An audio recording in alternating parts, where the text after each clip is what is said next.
this is going to sound a bit rude, and I apologize for this, but I've had many people say, I'm a governance Nazi. Just so much that they think they really get it. But I actually don't think people really personalize what they think it means. So I'm going to give you a definition, but I'm going to advance it with my second question. So governance determines who has power, who makes decisions, how other players make their voice heard, and how account is rendered. Okay? Pretty good definition, right? If you Googled governance, did anyone Google, by the way, when I asked the question? I did it in an MBA class about a month ago, and every single student, when I was asking for them to debate, Googled it.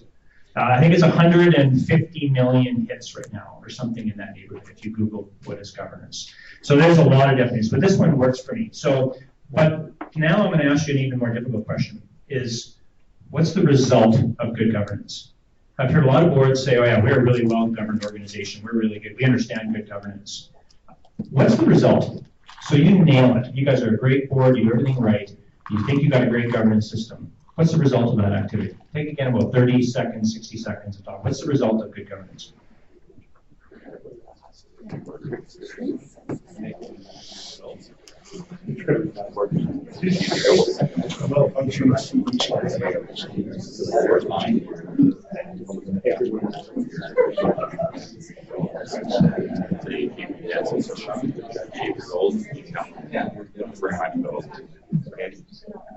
Yep.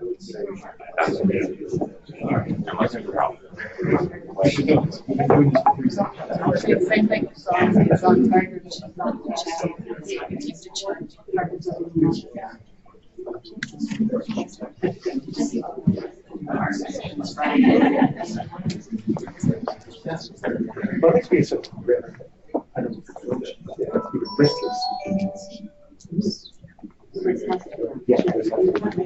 Okay, everyone's put done? Anyone have an answer they want to be bold enough to throw it, or do you want me to keep going? Anyone? I'll just keep going. Bigger. So interestingly enough, there's some interesting data that says if you poll a board on how effective they are and then poll the management team, the stats, as you probably would, and now if I ask you that question, understand, most boards think like 80, 90% think they're amazing. Management teams generally think boards like 20, 30% are amazing. The gap is stellar. That's a Harvard Business Review article and study. And the reason is, I think for a lot of boards, you go to a board meeting and you go, at the end of the meeting, wow, that was awesome. We just hit everything on our agenda and felt really busy. And at the end of the day, is it our job to be busy? On board. It's not, is it? So here's a definition right now. Ultimately, the application of good governance serves to realize organizational and societal goals. So our job isn't to be busy. Our job isn't to go through a bunch of checks and balances and procedures and complete our work plan. It's actually to see that the organization goals are achieved. In particular, the word I'm going to use about 100 times in this presentation is purpose. And if you want to take one thing only from my conversation today, and I'll do it a bunch more, the sole primary job of every board is to ensure that the purpose of the organization is fulfilled. Okay? The sole job of the board is to ensure the purpose of the organization is fulfilled. That is why you are there.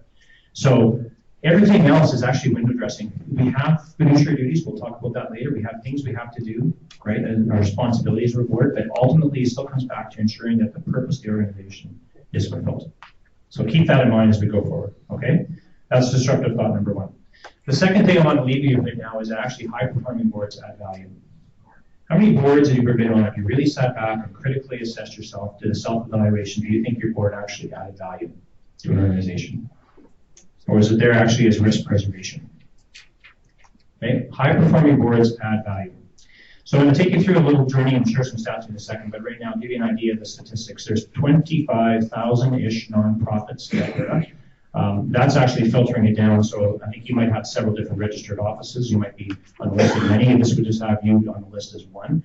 There's 400,000 full-time and part-time employees in all the nonprofits. There's 260 million volunteer hours in nonprofits in Alberta. This is 2013 statistics. This is a pretty big space. Of those 25,000 nonprofits, almost all of them have a board. How many of those nonprofit boards do you think have been intentionally designed? Very, very, very few, right? What happens? Directors, someone says, I'm willing to sit on that board, great. And you're, hey, Carmen, anyone who's willing to sit on our board, we will take you. Not necessarily anyone, but you know, most nonprofits actually are quite hungry. If you think about a board as a team, and I'll talk about that in a bit, if you're a hockey team, Oilers, Flames, or whatever, do you think they just randomly say, oh, great, you want to play for our team, we'll take you? You know?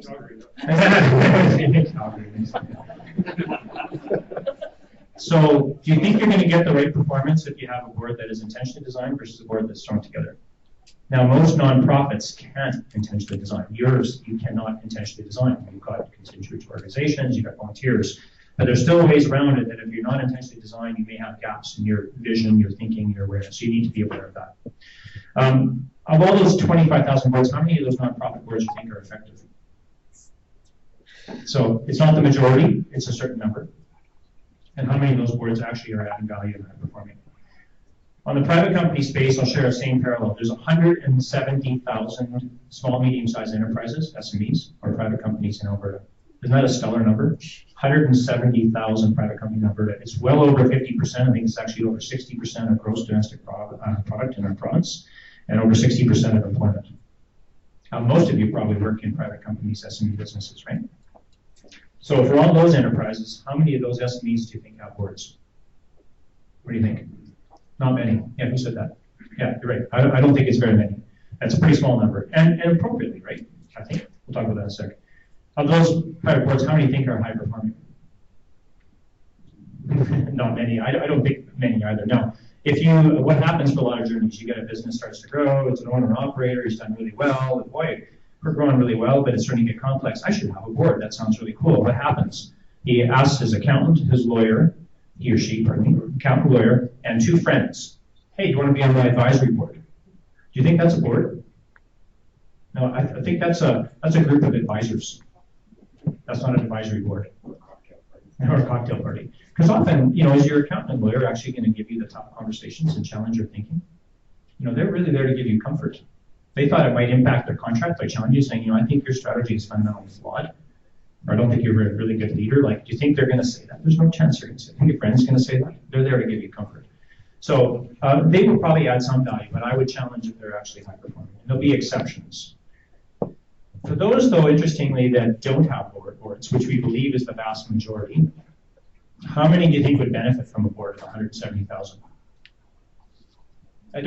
Sorry, Anne? I think most of them would. Yeah.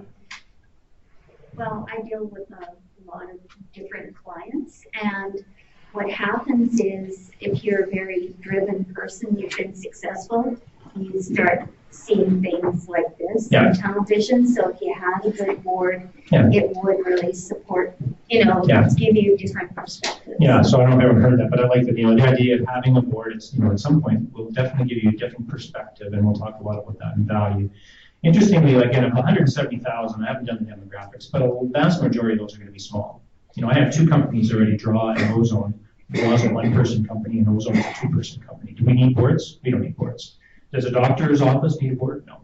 Does a 10-person small development company need a board? No.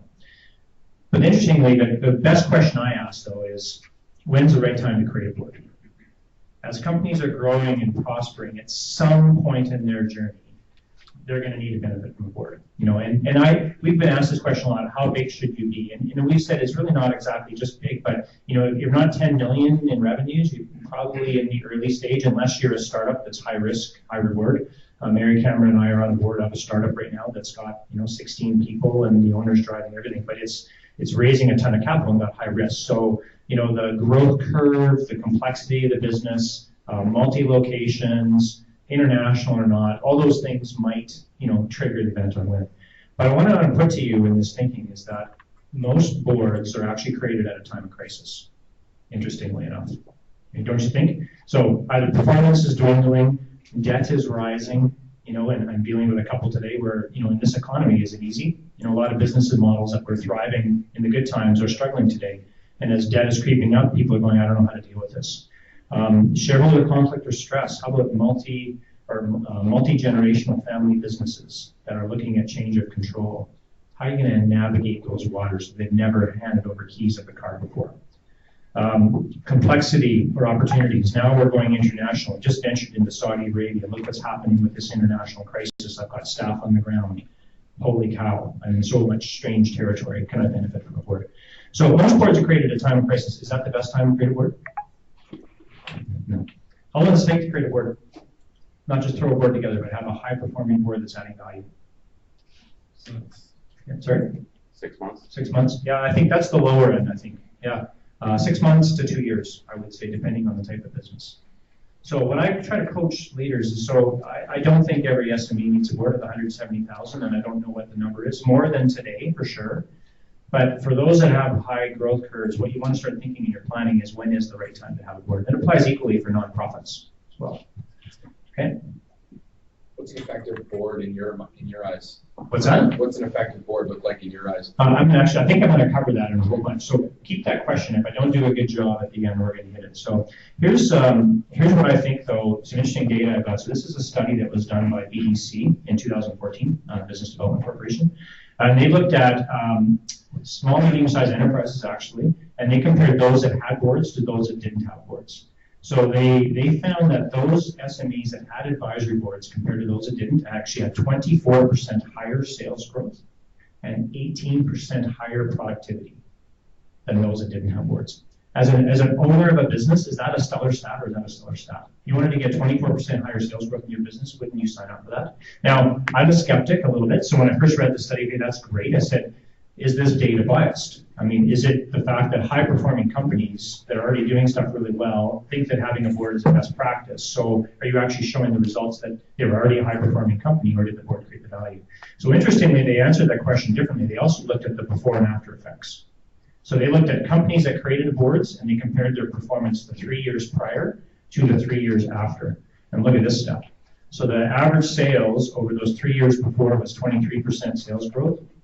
And after they created a board was 67%, 3 to 1. Productivity improvements were about averaging 3% for the 3 years before, averaging 6% for the 3 years after. So as an owner-operator, who's not interested in those kind of data?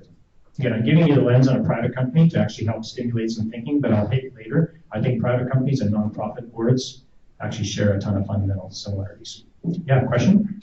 I noticed you referenced advisory boards. Yes. Which is nomenclature, which is sort of Yep. out of step these days. Yes, exactly. So advisory boards and fiduciary boards are two different boards. Actually, I've got a good article on that we can talk about, but that's one of the first choices when you create a board is do you want an advisory board or a fiduciary board? The differences are not that significant. In fact, we run our advisory boards. I'm going to say we, I mean Mary Cameron and myself. We run our advisory boards just like a fiduciary board. The only difference is an advisory board is typically hired and fired by the CEO, who is often the owner, and doesn't carry any legal liability.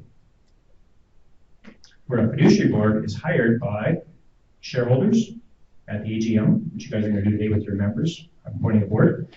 Fiduciary board is hired by the shareholders, and in turn hires and fires the CEO.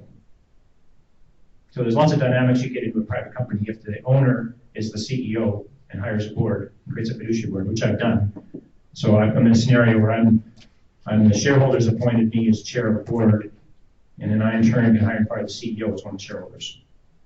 There's a dynamic you work with, but actually can work fairly well. But fundamentally, if you run a board well, and we'll talk about someone's practices later, I believe there's not a lot of difference between fiduciary and advisory. Because we're going to talk a lot about strategy and their roles to contribute to strategy and oversight. Does that answer your question? Starting to. Okay, well, let's go through some more and we'll hit you a break. Okay, next question for your, let's just not do a breakout, but we'll ask you guys colloquially here, is governance an art or a science? So remembering that I'm a computer engineer by background and started with Imperial Oil and thought I had every policy was ever written on everything, and I'm like, just give me the formula and I will nail this. Do we think it's much of a science? There's definitely some principles, fundamentals, techniques, right? But absolutely, I think it's way more of an art than a science. So, and in particular, what I want to leave you with is a board is absolutely a complex social system. Until you embrace this, you know, again, first thing, your board is to achieve a purpose. Second is that boards absolutely have to add value. And third, a board is a complex social system. Until you embrace this, you'll never get to a high-performing board, right? It's a dynamic that's probably more intricate, actually, than teams in an organization. So is it an art or science? Definitely not. Again, I was looking for the formula or the recipe or give me the Gantt chart and I will implement any board and I will kill it. Realized that's not true. It was a big blow in my life. I got over it. What I realized is a board is a team. I've got some interesting data on this after. But a board is a team like any team. What do teams do? They got to look at the phases, right? forming, storming, warming, performing. So interestingly, and what happens when you change membership on your board or your team? You go back to the beginning, don't you? So here, right at lunchtime, you're going to appoint a whole bunch of new board of directors, right? What does that mean? You're probably going back to the beginning, which means you got to reinvest in your foundation. So your foundation includes structure, process, culture, and teamwork. Does that change over time? I absolutely put to you that boards have to evolve. And we're going to talk about that later. That boards, how they're designed, the work that they do has to change and evolve with where the organization is, what's the market like. What's your organizational environment like today compared to 2013? Pretty different, right? Do you think you guys have to use the same practices and follow the same processes? You know, should you challenge your structure? Intentional design is important. Again, if you can form a board from scratch, whether it's advisory or fiduciary, we're very intentional about how many seats we want, what types of seat skill set. And usually we recommend find a really good chair and build the rest of the board around the dynamic of the chair and the skills of that chair. So you round out your board. If you don't have intentional design, like your organization doesn't have quite that much luxury, now you have a nominations committee that can fill some seats. That's a really critical step that you can use. But you have to find ways in your board environment to get diversity of skills and thought, independence. You have to build culture and you have to establish trust. So how you do that, that may be with guest speakers, that may be by bringing outside resources, whatever the case. A lot of my private company boards do not have an accountant and a lawyer on their boards. You only got 3 or 4 seats to fill and you want to get a lot of industry experience or specific experience. You know, maybe you don't have a lawyer and accountant. Doesn't mean they're not critical at certain phases. If you're doing an acquisition, what kind of advice do you want? My point is you can hire those resources on your board, right? Or bring them in, or have volunteers or whatever. And lastly, again, I just want to report, as part of any team, you have to understand your purpose. Every hockey team has a single line of purpose, and that's to win the championship. You know, even the teams at the bottom, say Ottawa Senators that go through a massive rebuild, their goal is to win the cup in 3 or 4 years. And this is the step, knowing this is a transition year that gets them towards something. So you have to be aware of your purpose. Interestingly, there's an article, if you're interested in more in the space, in Harvard Business Review in March this year on the chair and boards and dynamics, and it was really well done. There was a comment in there that boards are actually not teams like other teams, but boards practice teaming. And the point was, how many times a year do you meet, Brian? 5. You're going to get together 5 times a year. Do you think you really, in 5 meetings a year, are going to really bond as a team? It's not going to happen. But you still are a team. So what this article really got into is that boards have to practice teaming, but if you ever send a board out on a team building session together, outside experiential learning, they will probably likely fail. Okay, next question. And I asked this with a bit of a caveat, but every board I was ever on for the longest time was following some semblance of Robert's Rules of Order. Why do most boards blindly, loosely follow Robert's Rules of Order? Any idea? I put to you that we're all lemmings. I think of my first board journey, first time I was appointed to a board as a nonprofit, what's my first reaction?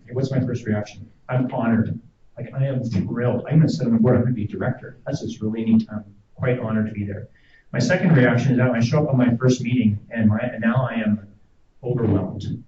I'm sitting in the boardroom and I am watching motions and seconds and amendments and stuff happening like crazy. And where's my hands? I am sitting on them. There's no chance I'm putting my hand up to make a motion. No chance. I'm not even, maybe by the 5th meeting, I've seconded a motion and I am feeling pretty proud of myself, right? So where does it say anywhere that we have to follow Robert's Rules of Order? So you know where Robert's Rules of Order comes from? Anyone know it? Is there a Robert's Rules of Order guru in this room? We have one? Yeah. So it was actually, you know where it was created? No, I don't recall that. 19th century U.S. military general that was doing some charity work with a charity, I think with 50 or 60 directors. And he said, I got to get some structure, general, to this. I got to get some order. So he created it. So it is an effective method. It was created using, loosely following parliamentary procedure. It's a way of getting to results. If you've got a big board, and I do put to you, 18 members on your board is big. So you do have to have structure. And Robert's Rules of Order is an effective mechanism. My point is that it's not what governance is. And I think a lot of boards fall in this trap that they think governance is Robert's Rules of Order. Now your bylaws actually state you will follow Robert's Rules of Order unless you do something different. So I'll just offer a clarification there for everybody that's not been to one of our board meetings. It's why we actually have a unformed strategic collaboration session before we call the meeting to order, where we do, yes, follow Robert's Rules of Order. But we try to make sure that there's lots of unstructured engagement to be able to take advantage of everybody in the room. So there's a really good point, Carmen. But I think what I want to get across to everybody is this is most important. Board governance is not about protocol. And again, everyone that's talked to me said I'm a guru or I won't say that. I say a governance guru. Normally what they are is they're protocol gurus. And there is a time and a place where you have to follow it. Most of the boards that I create now, we create an informal set of guidelines on how we're going to manage our meetings. If you got a private company or 3 or 4 people, are we worried about doing motions and seconds and stuff like that? No. We do put in our procedures, though, that if we come to a critical decision and a decision has to be made, we will revert to Robert's Rules of Order. So it's a wonderful safety net for smaller businesses. So it's just important as your board you understand it's not about protocol, it's got a role. You have to understand when and why you use it. In a private company board, I put you this question. And say it's your business doing really well, you got a board of directors trying to make a decision on an acquisition. You got 5 directors and you put it to a vote and you're 3-2. Do you go ahead with the acquisition? Right? What if the vote's 4-1?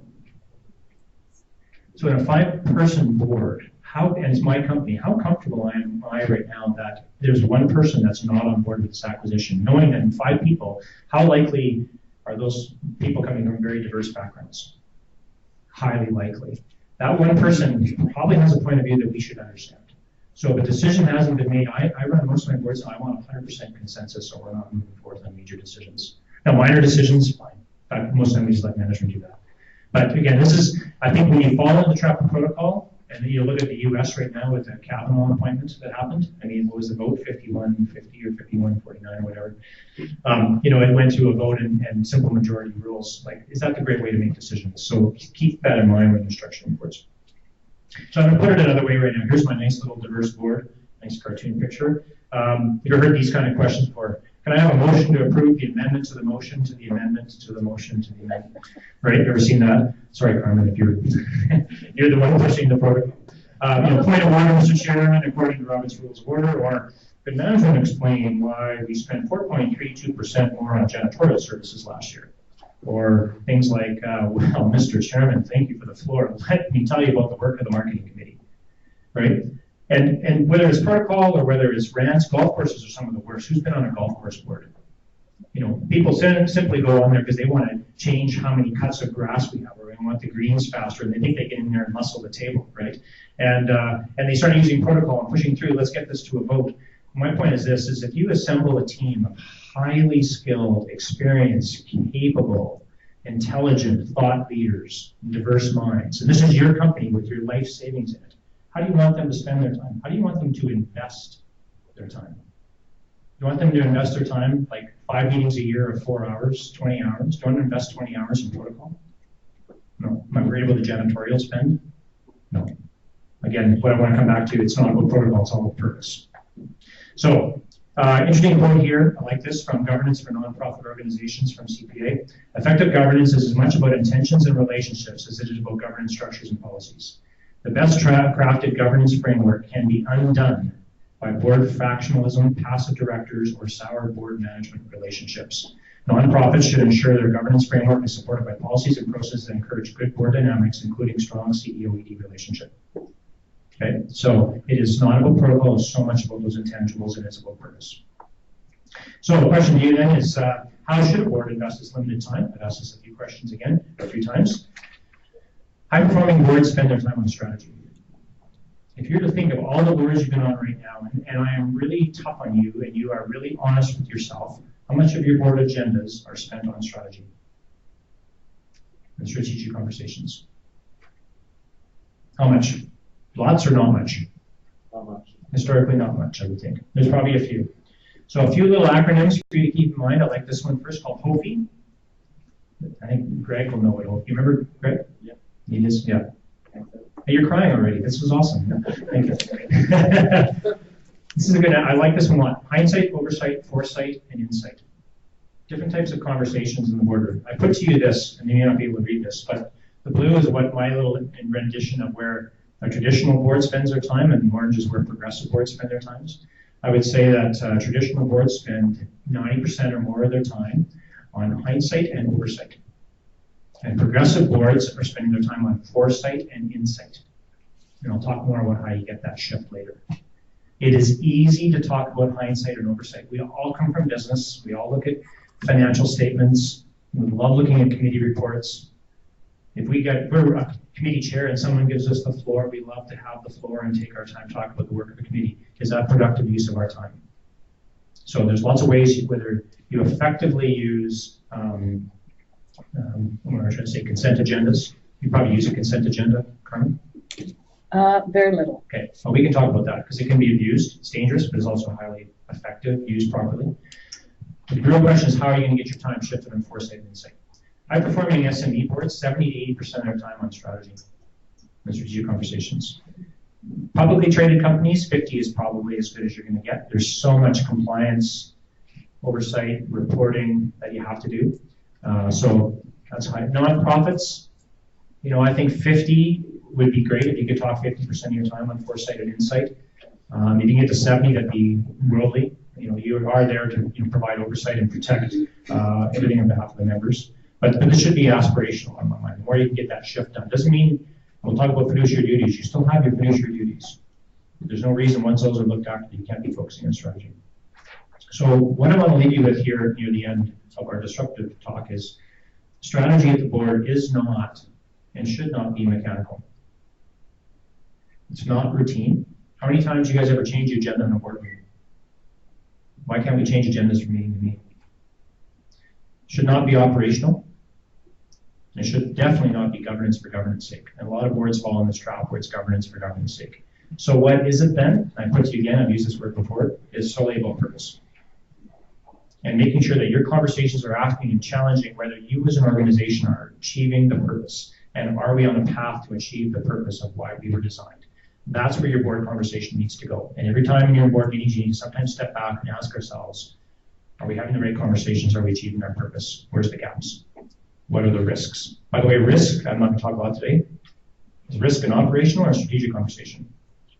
It's historically been treated as an operational conversation done by the Finance and Audit Committee. It actually should be a strategic conversation.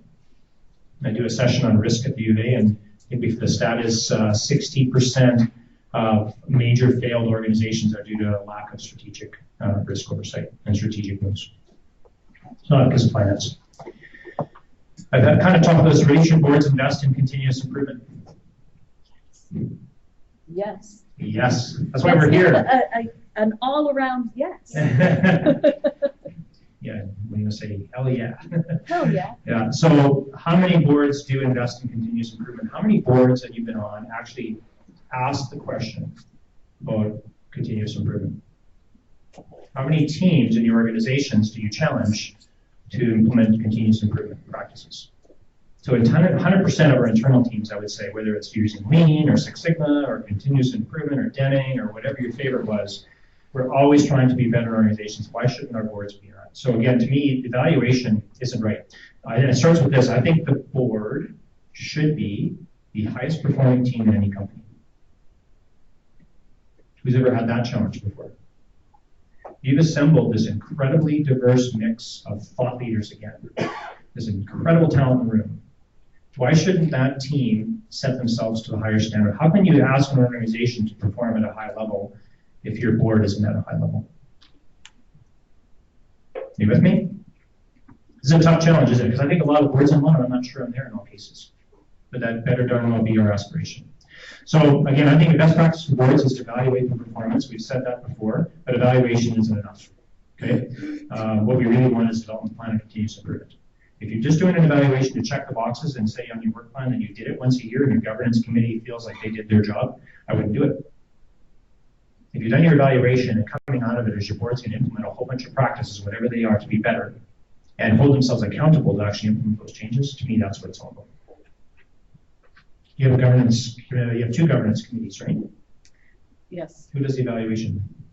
They're brand new. They're being named at the board meeting, Great. Officially inside a Robert's Rules of Order meeting. But they're just, it's all just coming. Again, you can't do everything, so I would say, I'll talk about it in a minute, keep it simple, but pick a couple things. But right now, when you're looking at your board evaluation process, especially the board like yours that turns over a lot, I think 4 years is your term length at most, right? 2-year terms for most directors. And something like that, don't answer, it doesn't matter. Most nonprofits have a fair degree of turnover, so this is important that you're institutionalizing new processes for the benefit of future boards. So having some continuous improvement in mind helps. Darren, can we stop there for just 1 second? Yeah. What makes this board unique or different, I guess, is the representation side of the board, because there is no term limits for appointed members in the regions. But when you think about that requirement to refresh and renew and bring new ideas and have diversity and all of those kinds of things, then that turnover voluntarily has to be considered within the regions, because there is no legal requirement to set terms, and we could have the same board member appointed for decades. Yeah. So that is one of the things. Yes, on the elected side, it's a maximum of 2-year terms, but on the appointed side, it's not the same. Yeah. Good. Everyone understand that? Everyone hear it? Good. It's interesting, private company boards, it's very plausible that you have directors or chairs that have been on a private company board for a very long period of time. No? Everyone agree? Think of advisory boards in particular. I think my father's actually on an advisory board. He's been there for almost 20 years. Now that's more of a group of advisors. That's what the owner wants. At Cougar Drilling, the oil and gas company that I ran for a long time, I was on the board, and I ran the company for a period of time during the troubled years. That actually went really well. But one of the things I said is we need to change our board. I said we had our board chair had been there 11 years, and he was a wonderful man. But the cook in the cafeteria knew his name on a first name basis, knew his favorite lunch, called the sandwich by his name. Do you think that's independent thinking? No, he was totally dependent. He was part of the business. So turnover is actually quite important. Okay, so last point here. I've got 3 questions to finish the session that I wanted to give you a little disruptive thinking on. These are my 3 favorite questions I ask every board meeting and I'm on. Okay, and I think if you ask these questions at the end of every board meeting and regulate for your board, I think you'll be a long way ahead. The first one is, again, the organization on the path to achieving its purpose, right? Are we either achieving or on a path to achieving our purpose? Is the board spending at least 50 or 70% of its time on strategy? And is the board adding value? And if you are really critical and do a really hard self-assessment of whether you're answering these questions in the affirmative, then you're probably in a good space. And if you're not, sounds like an opportunity for the continuous improvement. Any questions on those? Okay, good. So before I go into board fundamentals, let me first just ask, does anyone have any questions on what I've said so far? Did anyone violently disagree with anything I said? Because I wanted to challenge some thinking, and disruption is healthy.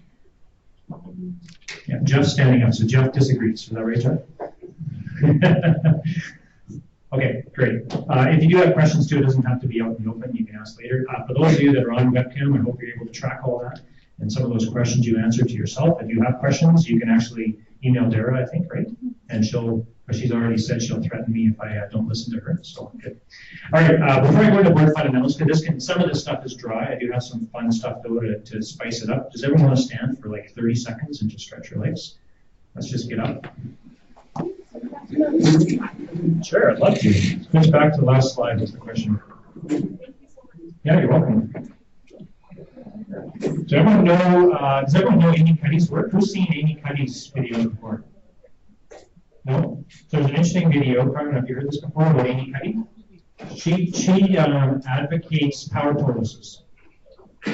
Right? So the idea is power poses. And she says if you are in the practice before any meeting of assuming a power pose, it actually increases your testosterone by 20% and decreases your cortisol by 15%. Testosterone is your confidence or aggressive hormone, and cortisol is your stress hormone. So power poses, anyone want to demonstrate a power pose? Do you know one? Yeah, it's a good one. Yeah, the big 3 pose, 2 arms in the air. Everyone know the Wonder Woman pose? Yeah, Brad, good job. Yeah, Uncle Brad knows the Wonder Woman pose. That's from our golf course, right? Mike actually golfed with Brad this one. So interestingly, they say that consume a power post for 2 minutes before the meeting, your performance will go way up. What are some of the negative posts? Yeah, hunched shoulders, head down. One of the worst ones they say, covering your neck. Real sign of weakness and fear. Yeah.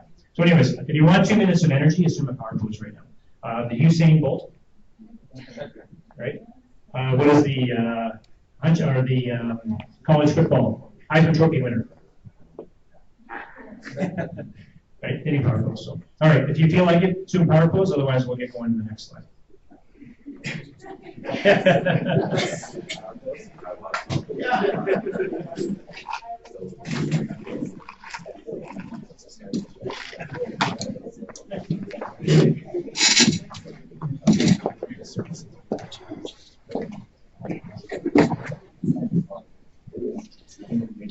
Okay. So again, in this, I don't mind the session at all being interactive. So thank you guys for the questions you're asking, and feel free. If you do need to get up, answer a cell phone call or the washroom, please just do so quietly. If you need coffee, feel free as well. But if that's okay, I will keep moving. Okay, so functions of a board. This is in the board fundamentals now, and I know a lot of you may know this, but it's really healthy once in a while to have a reset. And what are the primary functions of the board? Now, I did say your number one objective of a board is to ensure the organization achieves its purpose. But in doing so, you do have some fundamental responsibilities, and there's actually not that many. Your primary role right now is one of stewardship, right? So you are looking over the organization, stewarding to its results, and making sure it is on a path to its purpose. So the board should supervise, direct, or oversee the business and affairs of the corporation, but cannot manage them on a day-to-day basis. I think everyone knows this, right? But the fundamental is, how many employees does the board have? One, right? The board has one employee being the CEO. And then the CEO's responsibility is to manage the organization. Your job is to steward it. And in the second one, so I told you about whole feet before. The other fun one, if anyone's ever heard it, is NIFO. Nose in, fingers out. Right? Get enough to know what's going on, but you're not running the business, you're not operating the business. Everyone understand that one? Yeah, good. Interestingly, when you get to private businesses, though, can you be really 100% nose in, fingers out? Now, sometimes you do get a little dirty. Right, your nose does have to get a bit grimy, your fingers are in there. Even nonprofits, right? We'll talk more about the structure later in the rules. A lot of nonprofits are under-resourced. So sometimes board members do have to step in. But I would put to you that they're not doing so in the role of a board director. They're doing so in a volunteer capacity. We'll hit that in a bit. Responsibilities. First one, approving the vision, mission, values, and strategic directions of the business. You do that probably once a year minimum for budget and strategy maybe every 3 years. Monitoring oversight of organizational performance, overseeing the financial affairs of the organization. You have one fundamental responsibility, selecting, supervising, evaluating, and compensating the CEO or executive director. Assessing organizational risks and opportunities. Does everyone know that risk actually is a legal responsibility of directors? There's a report done called the Day Report after a bunch of failures, and I won't go into a lot of details, but one of the major findings was a recognition in the courts that one of the primary responsibilities of the board of directors is to manage and oversee risk and ensure that a risk management protocol is embedded in an organization. Most organizations delegate that to a finance and audit committee. Is that a good decision? No. The board's responsibility is risk. So if you don't see risk on the agenda at least once a year, you need to make sure it's on the agenda. And your job as risk isn't just to do a bunch of check boxes and say, yeah, you've got a risk management assessment, whatever that is. Everyone's seen different color-coded charts, I'm sure, of how you assess risk. That's not good enough. You actually have to have a conversation of what are your major risks and what can go wrong. But I do put to you, it's a really good way to have a strategic conversation because you can use scenario planning. You can look at your major risks. What happens if NAFTA gets ripped up as a basis to say, what does that mean to our business and what would we do? Yeah, question. Risk isn't necessarily financial.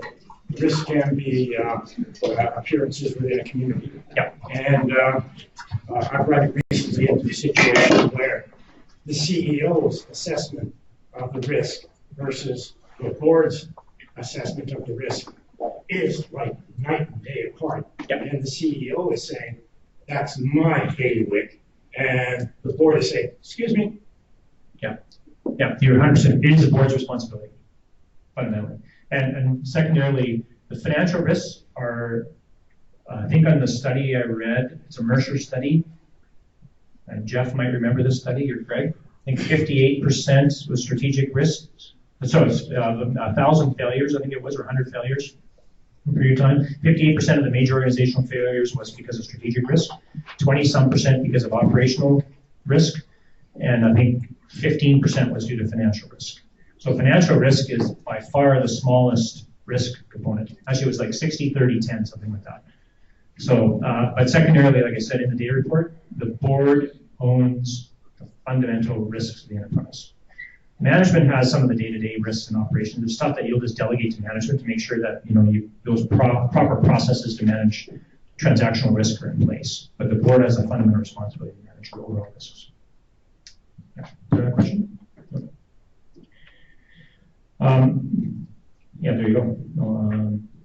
Yeah, so last responsibility, developing the board's governance framework, processes, and managing board dynamics. So that is board responsibility as well. So this is from Governance for Nonprofit Organizations, again, from CPA Canada. So again, do you have a lot of responsibilities as a board? You actually don't, do you? Hire and fire the CEO, approve a strategic plan and budget, manage risks. That's pretty much your three biggies, okay? How's everyone with fiduciary responsibility? Everyone's heard the phrase, as a director, you have fiduciary responsibility. Give you a definition. This is from the Corporations Act. Every director and officer of a corporation, in exercising the director's or officer's duties, shall act honestly and in good faith with a view to the best interest of the corporation. So I've underlined corporation. Anyone know why? That hasn't taken the course on this? Anyone know why? Is there a difference? Actually, I want to ask is there is a difference in this definition between Canada and the United States? Go ahead, Greg, you know it? Shareholder. Right. Hey, you're crying again. This is awesome. No, right, so the difference in Canada is that your fiduciary duty is to act in the best interest of the corporation. In the United States, is to act in the best interest of the shareholders. What's the difference, right? So actually, they recognize that in the United States, you can be typical to them. You can be very single-minded purpose that your job as a director is to make sure the shareholders are satisfied, in this case, the members. In Canada, they've now recognized that your responsibilities as a director is broader. This is very important to you guys on your boards because it means you have to take a lot more into consideration than just the shareholders or members. You have to consider the environment. You've got to consider staff. You've got to consider your major lenders, right? You've got to consider social responsibilities, many, many factors, actually whatever the board interprets or the courts might interpret. Now, your shareholder or your member are your primary stakeholder, unquestioned. You're in existence as a private corporation to generate profit for shareholders. You're in existence as a nonprofit to benefit your members. So that still is your primary purpose, but you have to take into account all. So yeah, this is a BILD Canada case in 2008. For those of you who don't know the case, this was the one that really set this fiduciary responsibility to define it. What happened was BILD Canada, which is a publicly traded company, had an offer to sell its business to a group backed by the Ontario Teachers' Pension. And there was going to be about a 40% lift on the share price for the shareholders. The board unanimously said, this is a great deal, this has a lot of value for our shareholders, we're going to accept the deal. It was actually rejected in the courts. Anyone know why? Rejected in the courts because the bond holders were going to get destroyed. There was a bunch of bondholders as well that had stocks, and with the shareholders gaining, the bondholders were losing 30% of their value. And they were basically being oppressed by this transaction. So they filed a court, it's called the oppression remedy, saying, look, we've been oppressed. And the courts listened to it and said, yep, you're right, you are being oppressed. We're not going to allow this transaction. They got to go back and rethink this. And eventually never did go through. So you can take that, and it is more than just bondholders. You have to think of your major lenders and what a potential impacts. And so in all the decisions you make, your fiduciary duty is to the corporation. And I'm going to challenge you a little later on some of your thinking as a director, but that's a really good mindset to think about is your duty as a director is not to your personal interests either, it's to the corporation. Anyone uncomfortable yet? Anyone ready to step off the board? Fiduciary responsibility is the highest standard of care in an organization and includes many points. One is duty of loyalty. You have to remain loyal to your organization. And if you're on many conflicting boards, we'll talk about that later, but you have to remain loyal to your organization. Act always in the best interest, whether you agree with everything or not, you have to remain loyal. Duty of care, I'll talk about in a second. Duty of confidentiality. Do you know you have a duty of confidentiality, whether you sign a confidentiality agreement or not?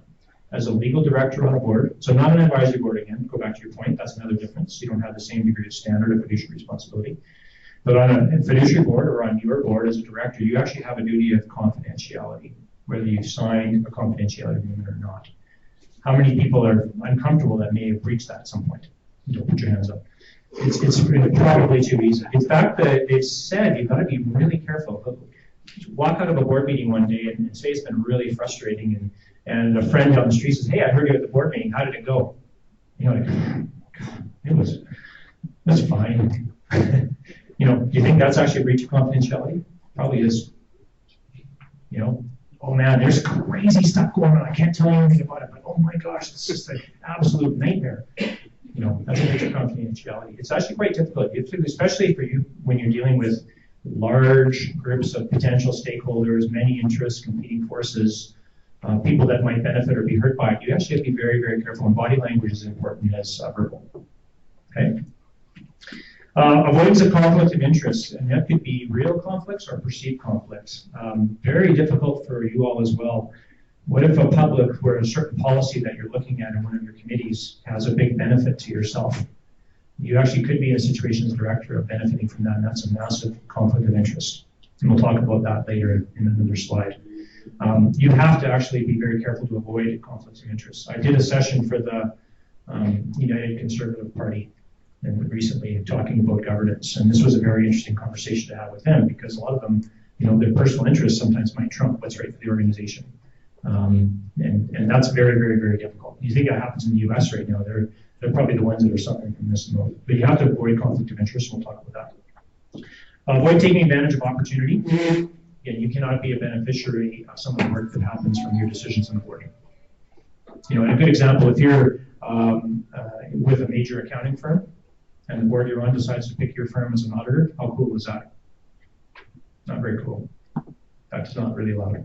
So you either have to step off the board probably or turn down the opportunity. You also have a duty to disclose, and there's a thing called irreconcilable differences. There may be cases where your conflict of interest, if you're on two different boards, that your conflicts each way are irreconcilable. So your first responsibility is to disclose that you have conflicts of interest and then figure a way out of it. And you should do it with the board. And you may actually have to step down from one or both. Okay, any questions on those? These are actually quite serious too, right? So being a director isn't a popularity contest. These are legal responsibilities. Yes, ma'am. I was thinking about the conflict of interest where some people want to get on board because they just want to do like business advantage for them or whatever. So yeah, it's really important to keep your focus on what are you there for and what are you supposed to do. Absolutely right. I don't know if everyone heard that, but it's sometimes easy. It's almost a slippery slope, isn't it? That you could take advantage of that opportunity or push a decision through that you might benefit from. I would say most of the time we get on boards is because we care and want to make a difference. And sometimes it's an honor to be put on a certain high-profile board, so that's there. But you have to make sure that you avoid any of these privileges. And again, I pick on golf courses because any board, you know, it could be a community league or anything. But if you're often on a golf course board, someone goes on the board because they actually want to push through something that they care about. Are they acting in the best interest of the corporation? You know, putting 2 cuts of grass on your fairways is something that's never been done before, and you just really want to see it, and you tell your buddies you're going to go on the board to make sure it happens. You know it's going to cost $100,000 a year more, and the club doesn't have that money. Can you do it? You really can't.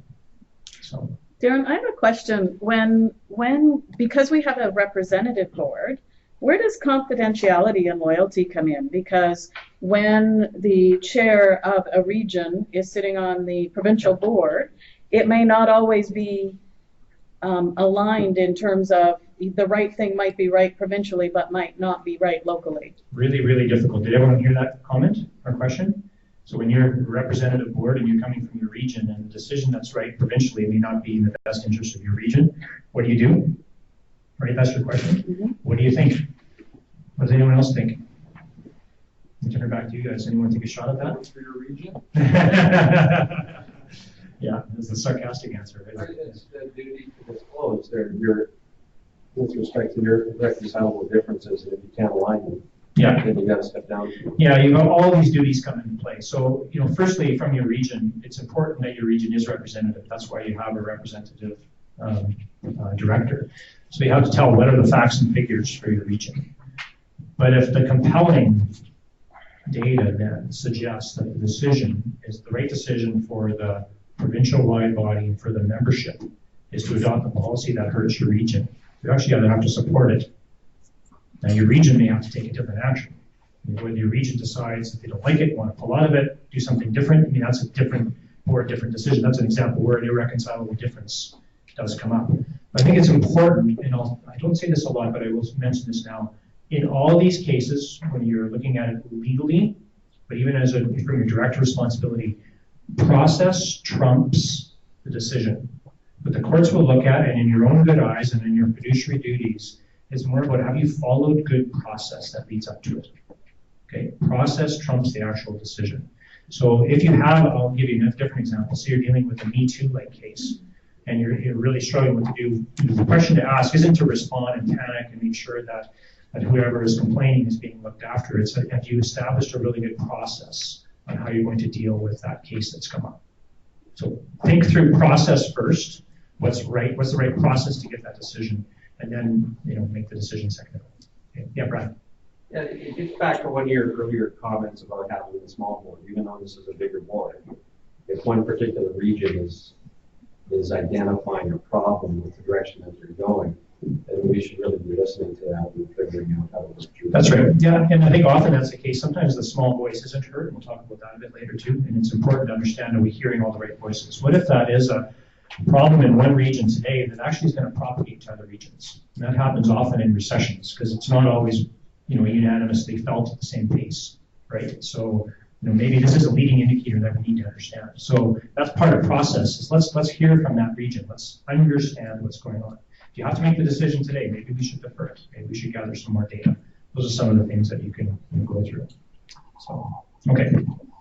Let me just keep going. We're happy to have these more for questions later too. So duty of care is really, that's probably the most important duty as part of your duties. And your responsibility is to exercise the care, diligence, and skill that a reasonably prudent person would exercise under the circumstances. So this is a good case where Canada helps us compared to the United States. The United States being a litigious society, they can come after you for any reason whatsoever without a lot of reason why. So, but in Canada, from a court side, if you have exercised good care that a reasonably prudent person would have done in similar circumstances, in asking the critical questions in the board environment, being dutiful of your responsibilities, and making a decision with the best intentions and the right information, you're going to be fine. So if that decision ended up being wrong, and either your business or your organization suffered because of it, as long as you can show that you applied a good, reasonable test, you're going to be fine. Okay. It does include things like reliance on management. You are able to rely on the opinions of management. You have to be critical and challenging and somewhat skeptical of the time, but ultimately, you get a bunch of data from a committee that says, here's our statistics. You've tested it, and it seems reasonable, and you can rely on that. Your responsibility isn't to know every fine detail in an organization. That's why you have a management team. You are able to rely on the financial statements, especially if they're audited, which yours will be. You can rely on those, that those are representative. If there's a material flaw in the reporting and your auditors miss something, you're not going to be directly sued, or at least you're not going to be impacted because you can rely on that, providing you guys, your finance committee, did their job as well. You're relying on outside advisors. If, say, in a private business, you're looking at an acquisition, it's very appropriate to bring in an M&A advisor to do evaluation of that enterprise. You find that later you overspent, but you've hired professionals who are accredited, that know what they were doing, and you did reference checks. You have every right to rely on that data. You have a duty of diligence. So again, you have to ask questions. You just can't take everything for gospel. You have to be critical and skeptical. You have a duty to act honestly, and a duty of obedience. So in that case, you have to ensure the laws are followed and decisions are implemented. So that's all relates in this thing called duty of care. That's your primary fiduciary duty. Questions on that? Oh, again, it does require healthy skepticism. That's more of a footnote. Yeah. Okay. Discharging your fiduciary responsibility. So how do you do that now? So you got all these duties, but directors discharge their responsibilities by asking critical questions. A lot of directors, especially new directors that get into a role, all they start to do is tell and give opinions. You got 18 people on your board telling you what you should do. You should do this, Carmen. You should do this. Or Pam, you should do this, right? And that's not an effective way. Actually, you discharge your responsibilities by actually asking critical questions. Brian Heshey, Brian was a chair at Fountain Tire, original owner at Fountain Tire, think he's been chair of ATV for quite a long time. He's a brilliant chair. He said this to me one day. He said, directors will always be remembered more for the questions they ask than the opinions they provide. Directors will be remembered more for the questions they ask than the opinions they provide. Massively powerful statement in my mind. So it is, you do actually want to create conflict in the boardroom. If you actually look at a chart and look at a normal distribution, and the degree of productivity is on the vertical axis, and the bottom is congeniality, a board that is really congenial and a board that is high in conflict. You actually want something right in the middle. If it's too congenial, you have groupthink. Everyone's singing Kumbaya and saying this is great. That's what happened with the Space Shuttle Challenger disaster. Everyone just fell into groupthink. Oh yeah, we've always done it, everything's great. And there was one voice in the room saying, the data says this thing's going to explode. And all the conditions are right, and we have a problem, and no one will listen to it. The other end of the spectrum, if you have too much conflict and everyone is vastly different in their opinions and challenging, you never get anything done. So we'll talk about how you get to the state, but you really want a board environment where there is a degree of skepticism and a little bit of conflict. And that's okay, right? You have to recognize the board. When I talked about culture before, you want a culture that's okay. You're going to be friends after. Again, constructive conflict and healthy skepticism is essential. So you have to learn how to disagree without being disagreeable. That's a unique boardroom environment. That's again why you practice teaming, but you're never going to be a team. You don't have to be friends with everybody after. You might not, right? But you want a boardroom environment where you can have some good disagreement, but you're going to walk out and say we agree. You have to have a careful balance again between too much conflict, which is non-productive thrashing, and too congenial, which is groupthink. And you need trust. You can disagree, but you still have to have trust. Directors are not only figureheads, they're not passive observers, they are independent from management. They do not get involved in day-to-day operations. They do not direct in any way or make decisions for senior executives or the CEO ED, right? The chair we'll talk about later. Who's our chair again right now? She had a meeting this morning. She's on her way. Okay, that's good. That's fine. That's right. That's actually perfect. We can pick on her when she's not here. Well, except we have two past legacy chairs here, so be kind. Yeah. So I chair, I think, 4 boards right now myself, right? And the chair is not the person that pounds the gavel and says, I don't care what you all think, this is what we're doing. Or before you guys talk about this, I'm telling you right now, this is what I think is going to happen. Let's go ahead and have a discussion. Chair isn't the one that says, okay, I'm going to listen to everybody and tell the CEO what he or she should do after. The whole board does not direct in any way or make decisions for senior executives, the CEO or ED. We'll talk about committees later. That's a big trap. Again, directors debate with healthy skepticism and constructive conflict in the board environment. But, here's the big but. What do directors do? You act in unison and deliver a consistent tone at the top outside the boardroom. It goes back to my comment earlier about your duty of confidentiality. If you end up going through a vote and you're 17-1 and you're the one, but your board has said this is what we're doing, and again, go back to Brad's question, your region might be impacted. What do you do outside the boardroom? You support the decision of the board. If you are violently opposed to the decision, you resign from the board. But you don't walk out of the boardroom and say, you know what, everyone else supported this stupid decision and I am not on board and I'm really sorry and I'm going to fight for it. You can't do that. So you want conflict in the boardroom with an environment of trust, and you walk out of that room in unison with a consistent tone at the top, and you support the decision. To make everyone uncomfortable or comfortable? Okay. All right, I'm going to challenge you with some discussion now. Can you delegate your fiduciary responsibility? If you're on a board, you've got a really complex set of financial statements, you've got 3 CPAs on your board, they've come from the Finance and Audit Committee and say, everything looks great. Are you okay? Really? Nope. Why? You still have the responsibility to establish. That's correct. So you will have subject matter experts on every board for sure. And yes, they can provide you some advanced opinion. You do not have to be as strong a subject matter expert, but you cannot delegate your fiduciary responsibility. Say that was a bad decision, maybe it was an acquisition again, and you destroyed a ton of value and the company went bankrupt.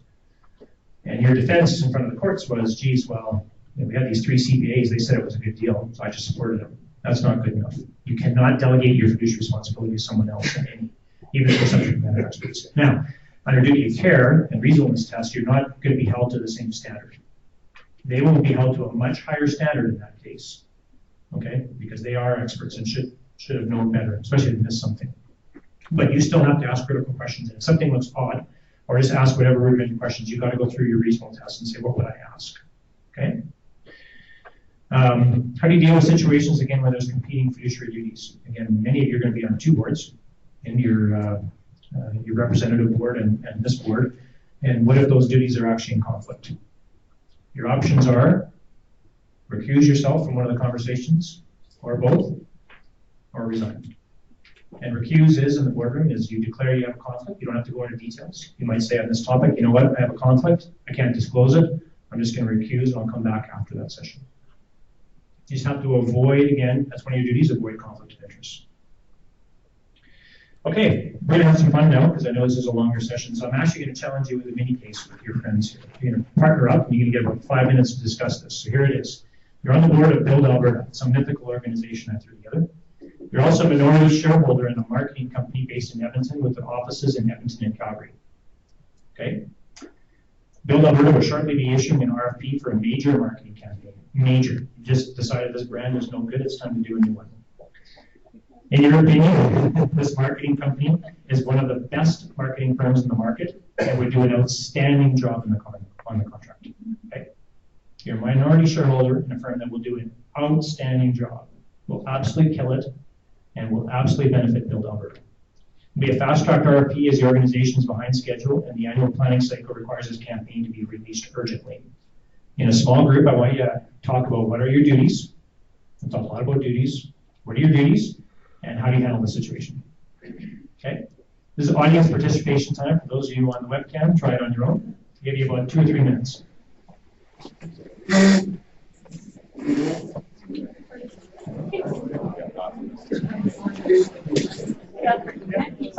No, that's great. Yeah. Let's try to get back to the focus. On this one, I think he's recuse yourself. I would think you bring up the issues and let everybody know that you're on the board here.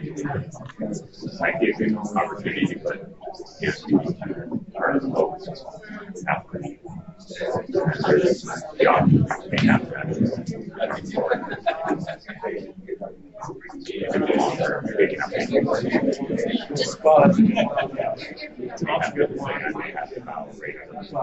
It's a good decision to be behind the button. I mean, it's true that it's what happens.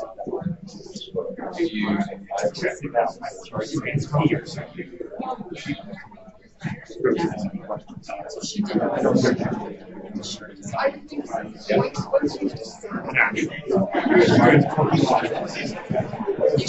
That was going to be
But I mean, if there was a board member that is senior board sorry. It's someone. I mean, how fun is this? Someone because that's not an experience.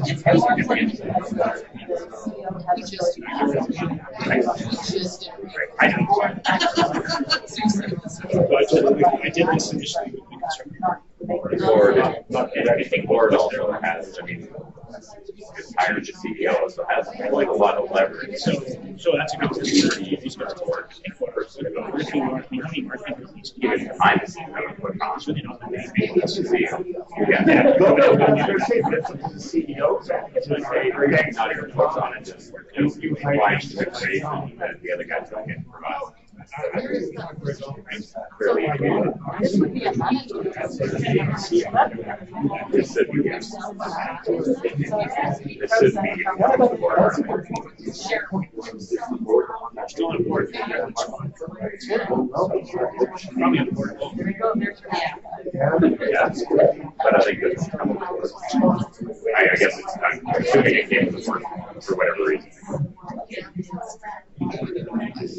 Maybe their CEO is from that day. Okay, does anyone have your thoughts? Let's talk about it.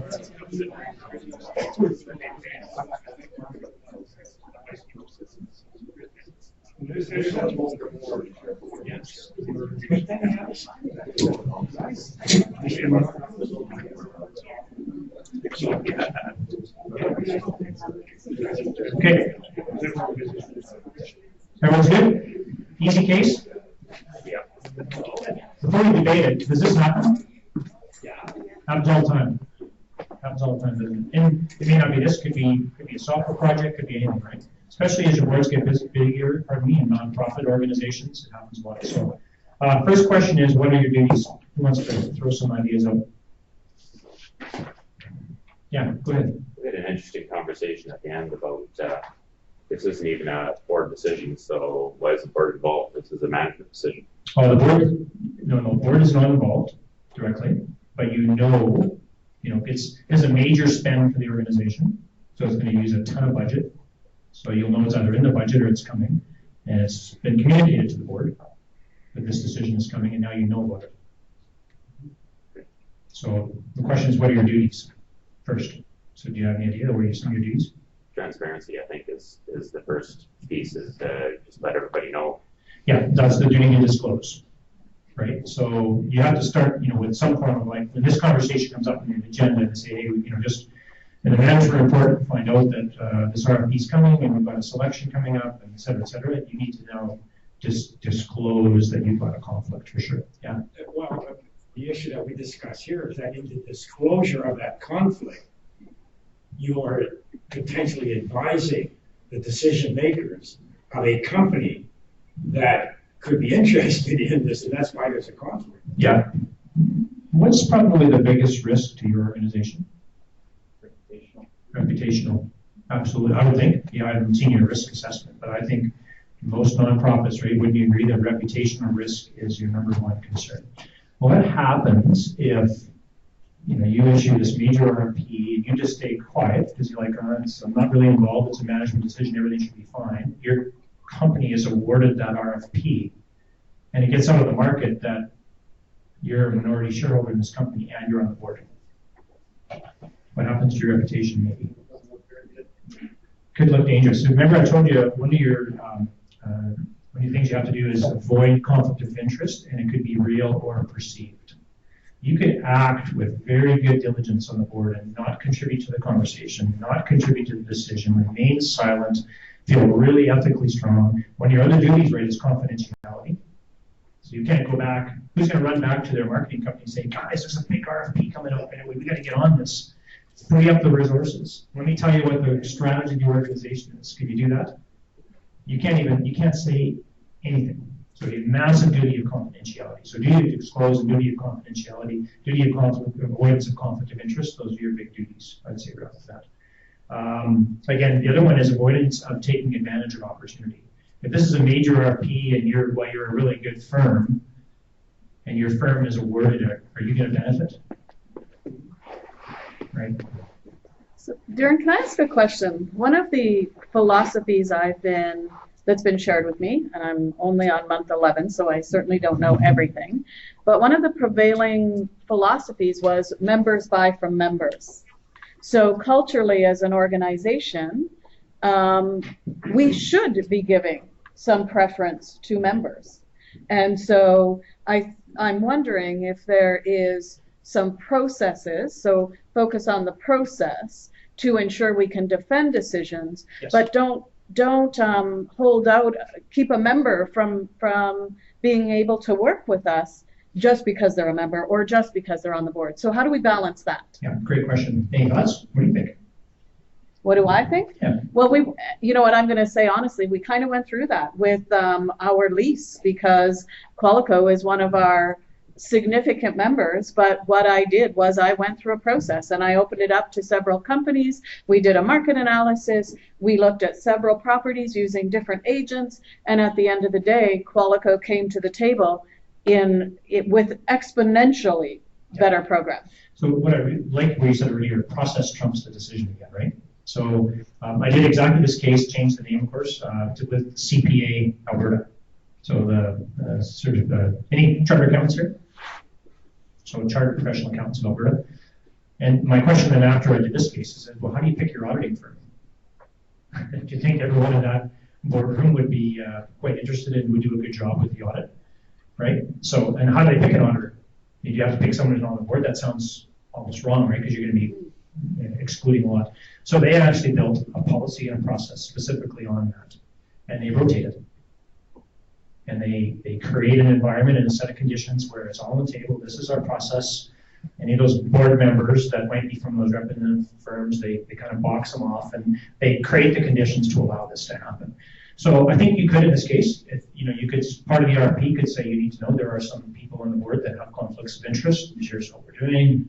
Here's how it's being managed. That's one way around it. But you could do that for sure. The fact that you want to support members, again, to me, process again trumps decision is how you set it up. Yeah, right. Some of the discussion that we had, maybe we went a little too far with a little bit along those lines. I think that's an interesting take on and an important take on supporting members. But some of the discussion, we questioned whether or not we could even allow that company. Maybe I missed the minority shareholder part, but should we even allow our company to make that apply for the RFP? Yeah. Because even if you step down from the board or whatever, there could be that perceived conflict of interest. And yeah. Anyway, because your friends on the board have accepted it. Yeah, yeah. So no, I think actually you're exactly right. And so that answers the question of like, how do you handle the situation? And there's lots of ways you can handle it. There's no right or wrong answer. I think what's really important is as a board and your process, when you deal with conflict of interest, you need to discuss it and look at everything, including, again, like I said, reputational risk. If this is a $5,000 contract or a $5 million contract, would that affect your decision? Huge, right? So there is definitely a materiality component. Risk, on a $5,000 contract versus a $5 million contract is completely different in scale. So I think as a board, when you build your process and you go through it, you look at that. But as an individual here, what do you do in this case? How would you handle this responsibility? Any other thoughts on how you deal with this? I think one of the strengths of our organization is the amount of members we actually have. So in a situation like this, wouldn't it incent non-members to become members if preferential treatment was given to members? Yeah, again, the members is one thing, board is another. Right? And board is overseeing the organization. Again, even if it is a management decision, don't kid yourself. The board is providing the oversight. Board's approving the budget. Board's creating the opportunities. Board has all those considerations like risk. So if you're a director, you're considered differently than a member. So you're right. So to me, that's the number one. If you think that this is a material enough conflict that could create risk to your organization, one of your best choices is actually to step down from the board. If you want your marketing firm, because again, the key point here is you think this marketing firm will kill it. Like you think this is the best choice, and you have a duty of loyalty as well, right? You want BILD Alberta to thrive and win for the benefit of your members. And if you know that your firm will do a great job, create the conditions where they can win, and you're not in a conflict of interest. Step off the board, be a member, right? To your point, you're still benefiting as a member, and make sure it's all disclosed. Yeah. And then you have to make sure from a duty of confidentiality, you don't go back to your organization and say, hey, I'm resigning from BILD Alberta, and here's why. That's got to be parked until it's all public. Okay? Anyways, the whole goal is to get some juices going. Yeah. Just a question on the perceived conflict of interest. Yeah. And I think in our board, I think about half of our decisions could be somehow classified as perceived conflict. Yep. Whether we're talking about fees, well, you're a big company, you're siding with the big companies. So you're a small company, you're siding with small companies. Yep. Again, perceived. You know, at some point in time, I know you talk about reputation, but I don't think you can avoid perceived conflict of interest. Yeah, it's true. Especially in this industry where we're represented by members and people that are involved, other than complete third-party people that have no idea what we're doing. Yeah, there will be perceived conflict of interest, especially in large membership organizations like this. Again, that's where your board processes are really important, firstly. And then secondarily, I think what you've got to look at is your duty of care again. So are you acting in the best interest of the corporation at all times? And can you demonstrate that? And if you're worried then about your perceived conflicts of interest, make sure that that stuff is well minuted in your minutes. Your minutes act as your public record.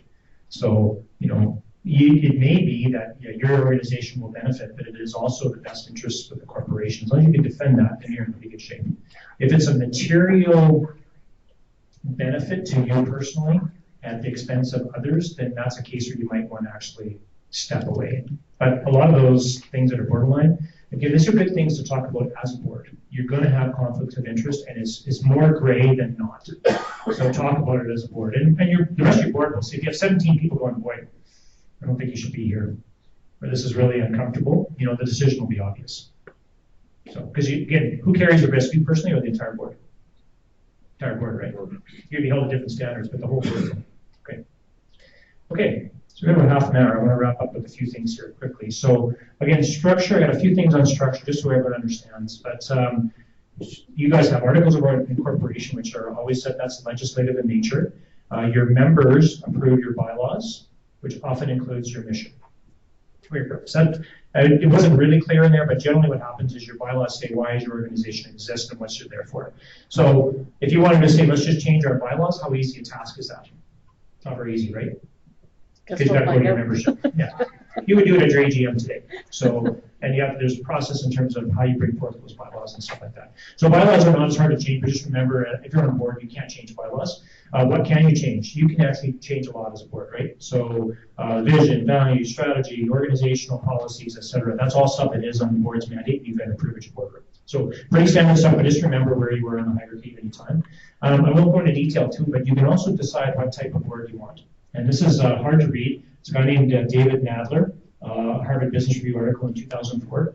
And it says you can have a very non-involved board, which is called a passive board, to a very highly involved board, which is an operating board. Law firms are, they're partners, but imagine if a law firm was a corporation, it'd be run by all the lead partners. That's an operating board.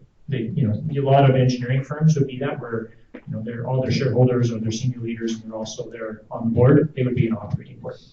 So passive board, completely non-engaged. You just kind of go there and check boxes. Certifying board is common with a lot of nonprofits. You're there, you kind of just go through the motions, you approve the budget every year, approve a few documents, and get on. You certify that the work is being done, that the auditors did their report, and so forth.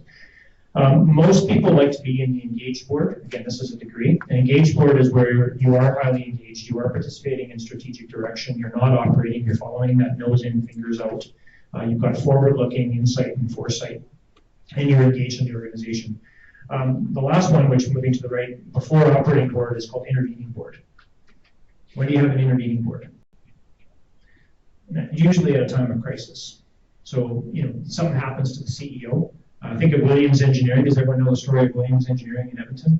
The plane crash killed the ownership. And then what happened a year later?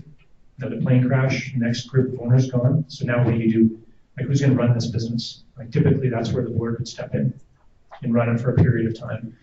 If you have a CEO that's not performing, sometimes the board has to step in as well too.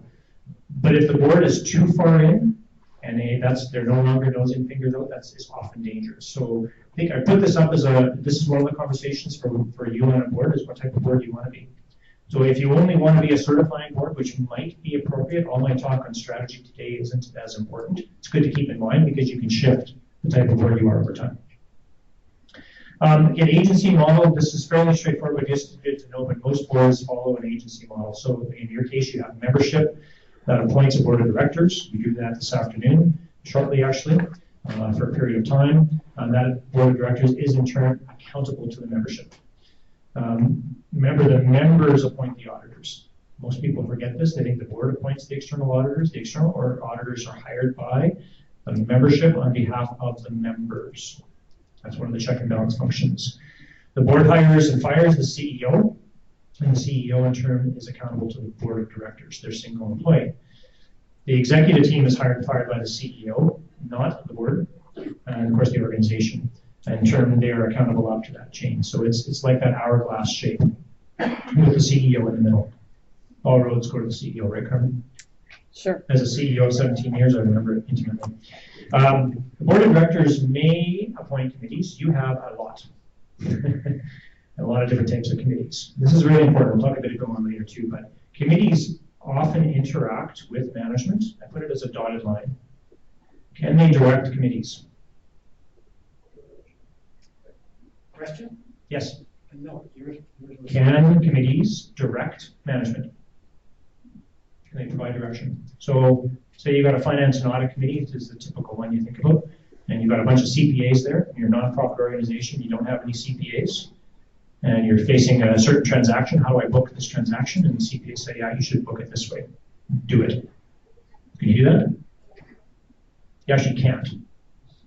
Often happens.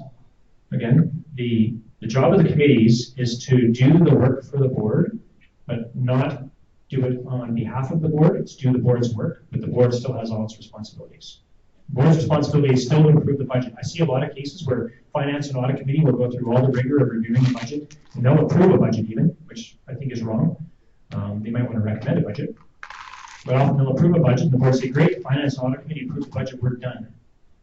The committee can actually not do work on behalf of the board. They do the board's work for the board. The board still has all its duties and responsibilities. You create committees to be more efficient, so you use your board time more valuably. When it comes to management, you actually, sure, you're going to interact with management, but you're not directing them. You can't tell the management team, you can't go to Carmen and say, I don't care what board meetings later, I want you to do it this way. You can't actually do that. Nonprofits, though, what happens sometimes is if you've got 4 CPAs on your finance and audit committee, that's a lot of knowledge. And if you've got no CPA on your staff, and you're dealing with difficult transactions, what do you do? In that case, what should happen is those members of the finance and audit committee take their board director hat on, put a volunteer hat on. Be very explicit, say, okay, right now I'm acting in a volunteer capacity to help you. I'm willing to come in and help you with the financial statements. Understand I'm not here as a director. I will give you my opinion and advice, but you need to work with Carmen and make the decision that's appropriate. It's really, really, really difficult, but you need to be very intentional. Is everyone okay with that? Clear? That is abused a lot. So a board is an agent of the membership, the CEO is an agent of the board, and advisors can and should be hired as required by the board and management. If you don't have enough knowledge on a certain event or transaction or whatever the situation might be, bring in the right advisors to help you. Again, I talked about committees. Committees carry out work on behalf of the board but do not make decisions. They have no formal authority. You have finance and audit governance. You have a lot of committees. We won't go into those today, but you have a lot of committees. We really only have 3 governance committees that would fall into that category. Yep. We have the executive committee. Yep. And the risk and reputation and policy and regulations. Those are the only committees attached to the board. Right. And then you have a bunch of industry that provide those you are insights. Working groups. Yeah, working groups. And they provide you insight and knowledge to help the board. Correct. Yeah, so that's good. Those are the right 3 committees. A good example, though, of potential trap is you have a policy committee. You just said, right? No, it's policy and regulations as it relates to our advocacy work. Right. So legislation and policies. Right.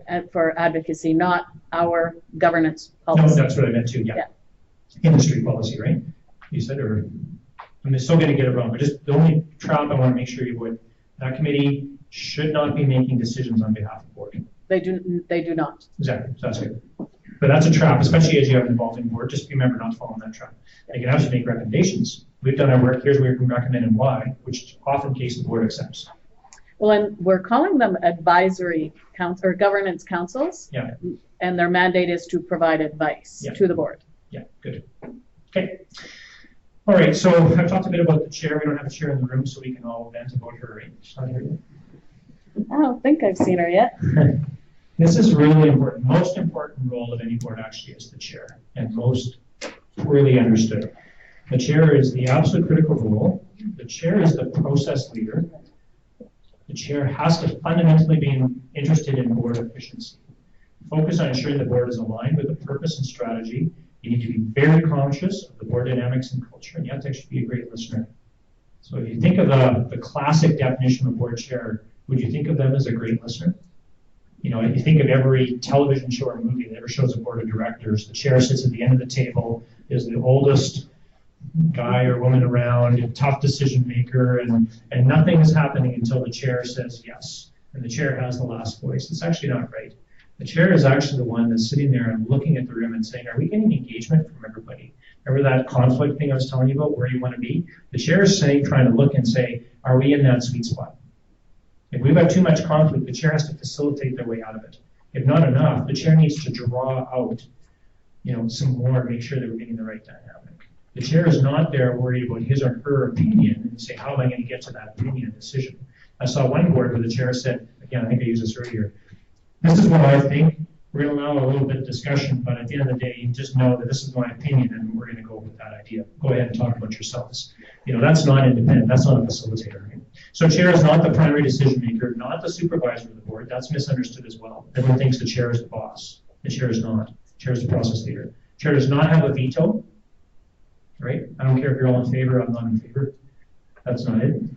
Definitely not a surrogate CEO and ED. I've seen this in cases where the chair almost acts like the CEO of the organization. And if the CEO is not around, the chair just steps in. That's not right. It should be someone in the organization that steps up. Definitely not the boss of the CEO and ED. Now that said, the chair and the CEO should have a different relationship. That's a communication relationship. That's a facilitation relationship. They work together to plan the agendas and talk about the dynamics that are going on. But the chair in turn goes back to the board and says, here's the conversations we're having. So there's efficiencies in that, but that's not the boss role. And it's definitely not independent from the board. This is a phrase that Don Cummings used at AM was Don, and I love it. He calls the chair the chief governance officer. So if you keep that mindset in mind, that's very effective. If you're ever going to chair an organization, you're worried about great process and great governance. So come back to that thing we did earlier on conflict of interest. I think if the chair were to step back and say, I'm going to park any opinion I have aside, what I want to make sure is, are we following good process to get to the right decision? That's a really good chair acting right there. Again, nonprofits versus profits. Nonprofits are, you know, again, I don't think there's that much difference between nonprofits and for-profits. They seem vastly different in many ways, but at the end of the day, from a board side, the differences are not a lot. In fact, I think private companies can learn more from nonprofits, and nonprofits can learn more from private companies. Nonprofits are responsible to members, where for-profits are responsible to shareholders. That's one difference. Non-for-profits generally to serve the public interests, and for-profits are to generate profits, obviously. Often nonprofits are either under the Societies Act or the Non-for-Profit Corporations Act, and for-profits are generally under the Business Corporations Act. But you know, that's getting into legals, where your lawyers can tell you a lot of differences, but there's not a lot. But outside of that, there's not that many differences, especially, again, if you start, like I said earlier, it's all about purpose. Right? If you go back to the purpose of the organization, whether it's growing your customer base and getting profits or helping your membership, whatever, if you start with purpose, you're going to be fine. So not as different as we think. So we've got about 20 minutes left. I want to just challenge you guys with a few thoughts. Is everyone okay? Anyone need to wiggle? Good. So I want to talk about some dynamics of high-performance governance, and I'll move real fast, so I'll leave a few minutes for questions. I've said many times before that if you're going to spend your time on strategy, that's where you're going to make a difference. And again, strategy is a noun. It's a plan of action or policy designed to achieve a major or overall aim. In particular, what I get at is strategy defines how we are going to compete, win, and achieve our goals. Right? Strategy is how we're going to compete, win, and achieve our goals. So in your boardroom environment, that's a good conversation. Are we achieving our goals? How are we competing? Are we making a difference for our members? That starts to get to the crux of the strategy conversation. It starts with purpose. I love this old Fast Company article. Companies that survive and thrive today have figured out the key to success is the pursuit of purpose and not just the pursuit of profit. Now, the pursuit of purpose mobilizes people in a way that profits never will. Purpose is the crux of strategy. Asks those questions of why do we do what we do? Why does what we do matter? What difference do we make? Why should I have a passion for what I do? Do those sound like good boardroom conversations? Absolutely. You should differentiate, but also understand the trade-offs. What you will not do as much as you will do, especially for an organization like yourself. Putting boundaries on what you will not do, I think, is absolutely critical. You have finite resources and a target purpose. You should say no to a lot, and boards often have a hard time putting boundaries.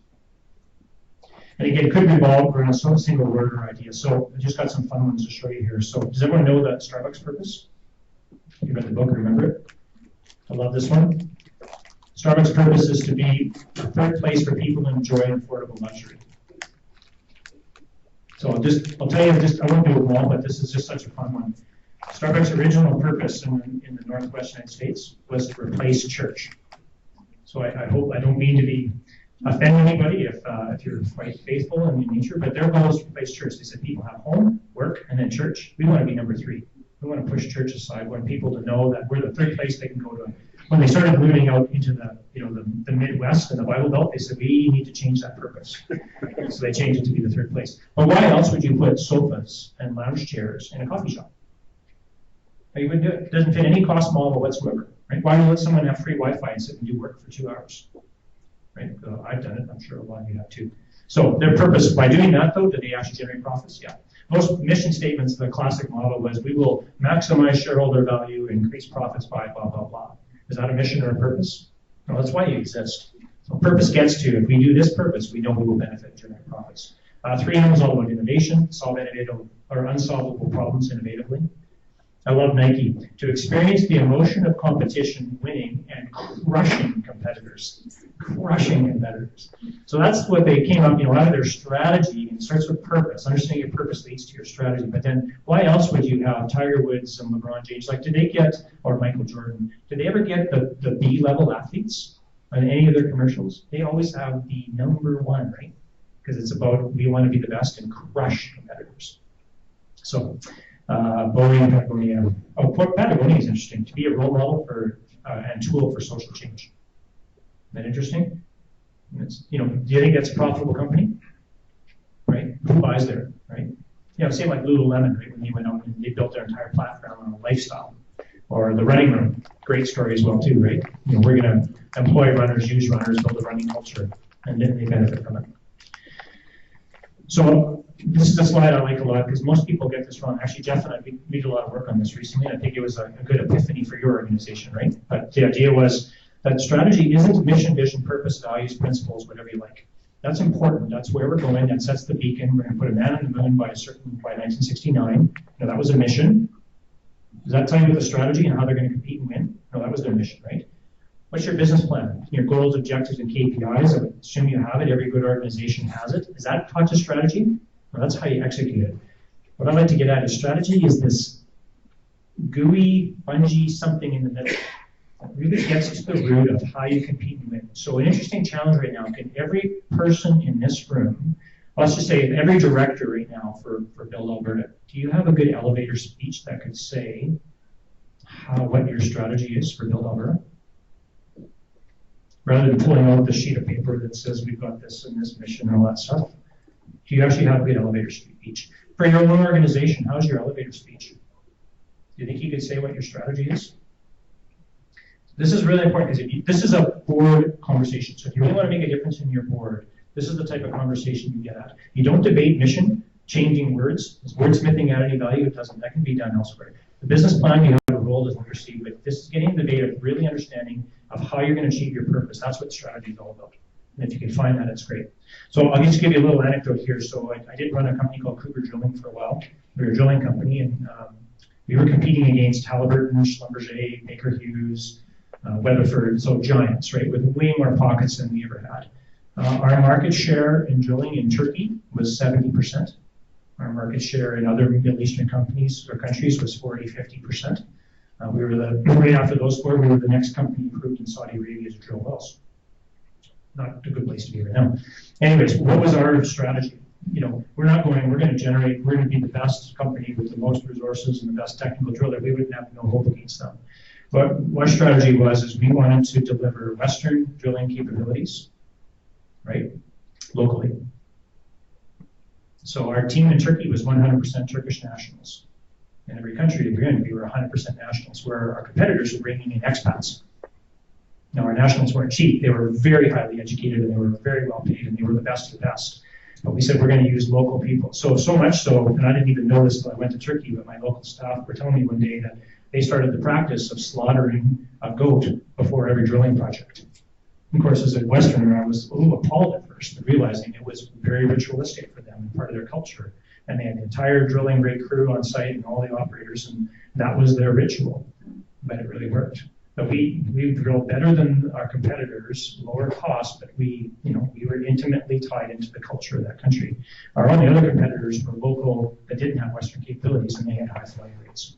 So I guess, that wasn't written in our purpose, and that wasn't written in our business plan, but ultimately that was the elevator speech for our strategy. Okay, so I showed you this point before then. So if you're going to get to 70-80% of your strategy, how do you do it?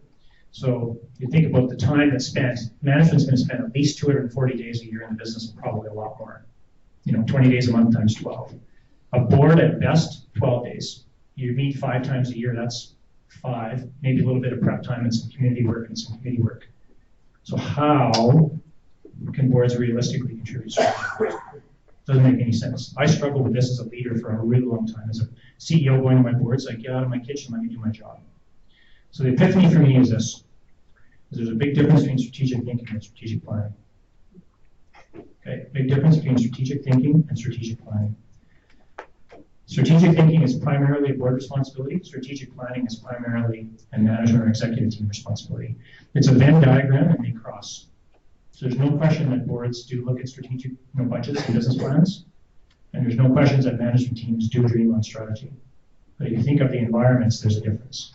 So what's strategic thinking? It's right brain thinking. You ever know what the right brain's for? I'm a right-handed engineer, so I'm horrible at right brain thinking. This is your left brain. This is your right brain. This is divergent, innovative, intuitive. You contemplate possibilities, you review risks and scenarios, you do scenario plans. You ask the fundamental questions of what are we doing and why. This is what you should be doing in your boardroom, asking the questions of what are we doing and why. What might happen if? You look at risk. What happens if we rip up NAFTA? What's going to happen to us? What happens if oil drops to $40? What happens to us? What happens if we have a government change? Right? It's your job to look at those. Left brain thinking is where most of the management team is. It's convergent, it's analytical, it's fact-based, focuses on execution, and that's where your fundamental risk assessments are done, often called ERM. So you do expect your management team to come, as you were saying earlier, I think, to do that assessment of risks. They have the responsibility to do the risk assessment. Whether you agree with it or not doesn't matter. Your job as a board is to say, okay, let's think about that. You assess that ripping up NAFTA may only be a low risk and a medium impact. We got to think differently. Can we talk about that? Maybe if it's that potentially risky, you might put that on your agenda and say, let's talk about the scenario if NAFTA gets ripped up. What might happen? What happens if Trump throws more tariffs on softwood lumber, whatever the case may be? So that's the difference in those conversations. The strategic planning asks the questions of how and when. Once you've agreed what you're going to do, you build a business plan, you talk about schedule and timing, which leads to your KPIs, which your oversight responsibility your board leads to. Okay? I put to you that greatness happens this. It's the intersection of strategic thinking and strategic planning. This is where insight happens. And I'll say it again later, but strategy is a process, not an event. If you treat strategy like a process, and it's always part of your board conversation, and you're always looking, management brings you the analyses and the thoughts and the ideas and the scenarios, and then you debate the implications. What does that mean to us and why? And you watch that cycle go back and forth. You'll have a very rich board environment and a really powerful management team.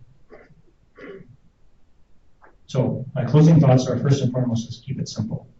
I've seen organizations that build monstrous strategic plans and mission, vision, purpose, values, this and that. You will lose your organization. Think of it like an elevator speech. If you can't say your elevator speech, then you made it too difficult. Again, treat strategy as a process, not an event. It's not a document. It's what's in your gut. And you should talk about it all the time. And there's different ways we can talk about how you get there. It's about rigor and creativity. It's about making choices. You can't do everything. Don't try to do everything. Make choices. And what you're looking to do is increase your odds of success. It's still not a guarantee. If you have a good strategy, it increases your odds of success. And again, can every director articulate the elevator speech, your strategy for your organization? I'll close with this. A high-performing board should be creating value. Again, it's not just a cost. I struggled with that for a very long time. I always thought that boards were a necessary evil. They absolutely have to be creating value, and that's primarily through insight. There is no magic formula in governance. Don't think you can find the book. There's lots of great articles and things that help you. It is situational, the context matters, and it's more of an art than a science. Again, you are a social construct, and the board should be designed based on the strategy, goals, situation, and risk appetite. I don't know how you talk about your risk appetite, but that can affect your strategy.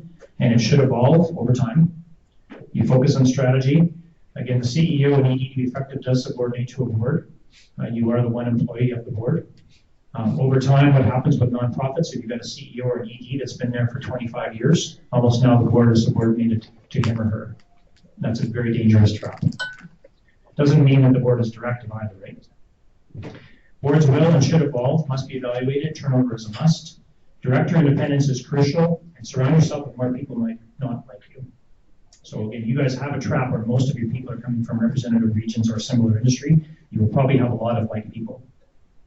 That's dangerous. In fact, when I create a private company board, I almost get probably nobody from the direct industry. I usually want people from outside the industry.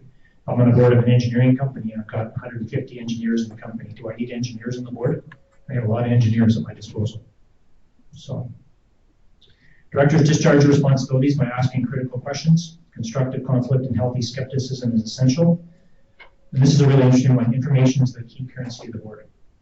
Your board packages, I'm a fan of less is more. So I don't know how big your board package is, but I don't see why it couldn't be 30 pages or less. If you've condensed it down, that you know your real critical KPIs, the critical information, and it's the board's responsibility to ask for the information they need to do their responsibility. Management's team's responsibility to provide it. My first board meeting I went to at Cougar when I was on the board was 300 pages of financial statements. That's not good information. That's just raw data. So it's your job to make sure that you've got the right, but you cannot do your job unless you have great information. That could also be market information as well. And high-performing boards relentlessly focus on adding value and continually to upgrade their talent. If you've got a director that's not performing, should you just deal with it? Right? Or just accept it? No, you should probably deal with it.